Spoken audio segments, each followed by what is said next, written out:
This is one of the most detailed, or rather, most controversial topic we have ever covered. So I have to start with, this is for entertainment only.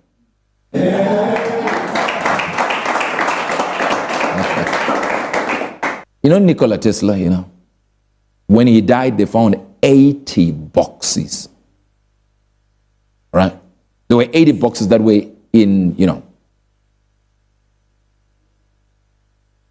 80 boxes that were in his apartment. And out of the 80, they found 60. Where did the other 20 go? And yet the man was credited for having been noised abroad that he created time-traveling technology. And out of the 80, they found 60. Who took the 20? Could it be there is another person who did it? I know time travel is real.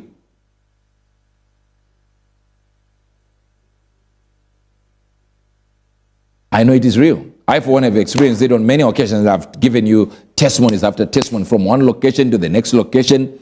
At one time, I was like 7 miles away together with my wife, and the Mercedes-Benz we were in ended up in another location. And I don't have time to give you this and this and this and this and this. I was in Houston, Texas, and ended up in another country, in Toronto, Canada. Yes, I get it. Not in a dream, not in a vision. Like the whole airport has been taken, like the whole plane has been taken to the same location. Yeah, you can say maybe I blanked out and this happened. Wonderful stuff. It's wonderful, wonderful. You have imagination. Yeah. So it's not a new concept. Like I just said to you, the great inventor Nikola Tesla invented more than what has been made public.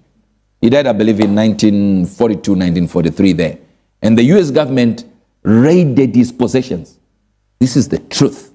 80 boxes filled with data and work he had actually worked in for years. Discoveries that were not even there. Some of them that are being used according to what people are saying for entertainment only. Now, but out of the 80, like I said, only 60 were ever returned to his family. 20 of those boxes remained unknown, and no one knows their contents, location. And somebody said, Prophet, are we going to find this plane? Yes. Now, watch some. I want you to watch some videos just below, which arguably shine a light on this issue, concept of that has been in existence for a long time, that actually Nikola Tesla found. I just want you to watch this so that you can watch this modern-looking man. I want you to see a modern-looking man captured in 1941 in a photo. Some of them you even see with mobile phones. Wrong time. In 2010, an image from Browlorne's Pioneer Village went viral. The image was taken back in November of 1941 at the reopening of the South Fork Bridge near Goldbridge, British Columbia. As we can see, there is a large crowd of people all watching and awaiting the reopening. But right in the middle of them is a man who sticks out like a sore thumb. While everyone else is wearing attire fitting of the time, this particular man is wearing clothing that simply wasn't worn or made back in the day. He has a printed t-shirt, modern sunglasses, and a compact camera which wouldn't have been around back then. Let's watch this person who was captured with like a smartphone during Mike Tyson's fight in 1995. Phones were not there at that time, mobile phones. In the 1995 boxing match between Mike Tyson and Peter McNeely, an audience member can be seen holding a very strange looking device. It appears that this man is recording the match with a smartphone. Obviously, smartphones didn't exist in 1995, and camera phones weren't even introduced until 2000. The video was uploaded to YouTube and it blew up, getting around 5 million views. A lot of people claimed it was a 1995 Casio camera, but people have responded to this by stating that the colors aren't 100% similar, and also asking the question, why would he record vertically? Also in 1928, on Charlie Chaplin said, a woman walks through the set. Watch this. Appearing to be talking on a mobile phone. This is appearing. That's in 1928.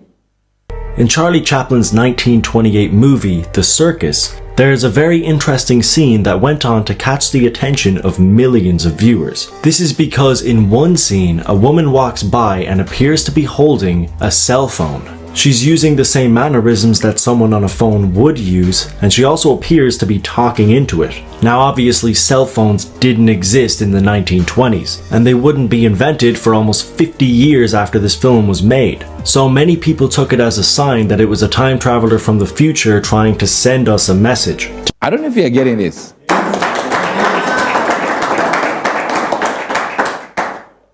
Okay, we talk about now, what about the football match that was being broadcast live when a man appears running through the crowd? Watch this.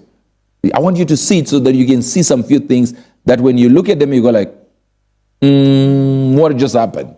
This event took place in Uruguay at a football match that was being broadcasted live. When it goes to a long shot of the crowd and the field, a person in the crowd can be seen running at an incredibly fast rate.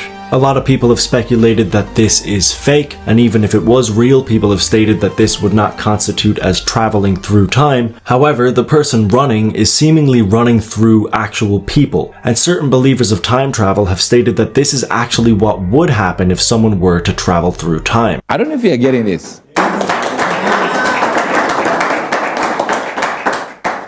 And here it is. This car that appeared out of nowhere on a traffic intersection.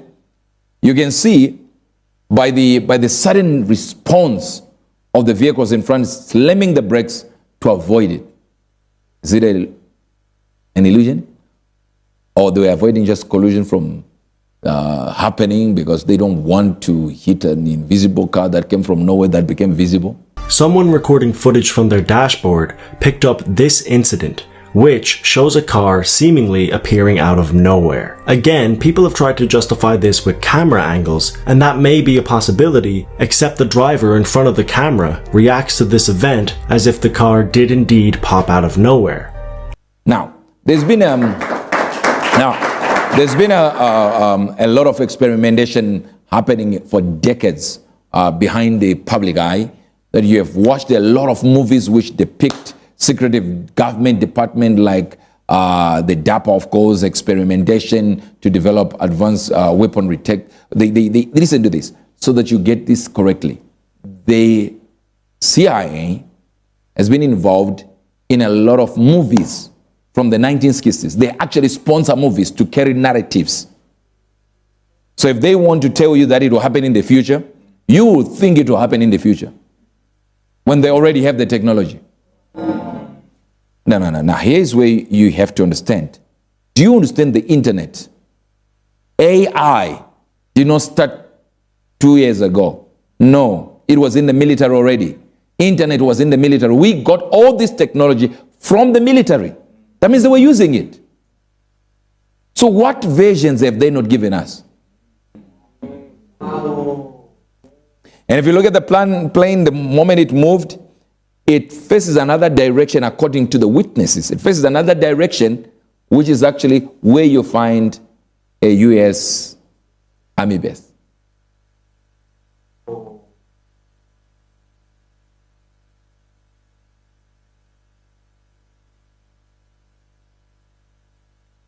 Here it is. So there is no way the plane disappeared, and people don't know where it is. And then you get a flip of a wing. And they say, you see this? The coast of Africa.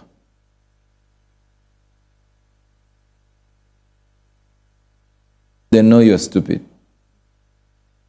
And they know exactly what they are doing.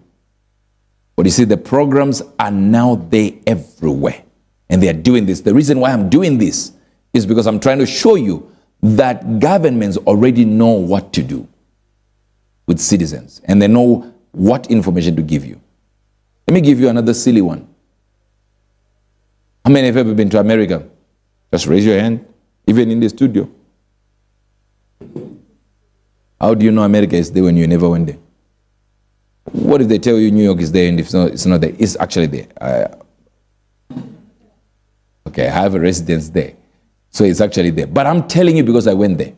But what if we all agreed to lie to you that there is New York? New York really exists. But I'm trying to say to you, are you going to be joining them in searching for this? No. The whole world is full of lies. And they are told from the high level. I told you witchcraft is now being done on jets. Africa, there is no witchcraft here. White people came and vandalized everything and killed our grandmothers and grandfathers. If we really were witches, we should have bewitched them. There was no that was needed. We just get out with our witchcraft and kill them. Where were the hyenas at that time? Where were the great witches at the time where we needed them? See, if they tell you there is a witch that is high up there, I'm not saying there's no witchcraft, but this witch, how was it when we were having all these issues? No witch helped us conquer the British. They came with guns. We had ghosts. And we couldn't do nothing. Which one is more dangerous, a gun or a ghost?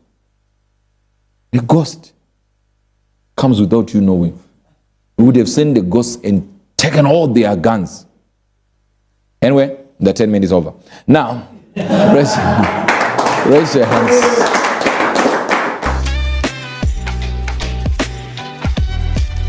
Laugh News World. Networking the world with godly laughter.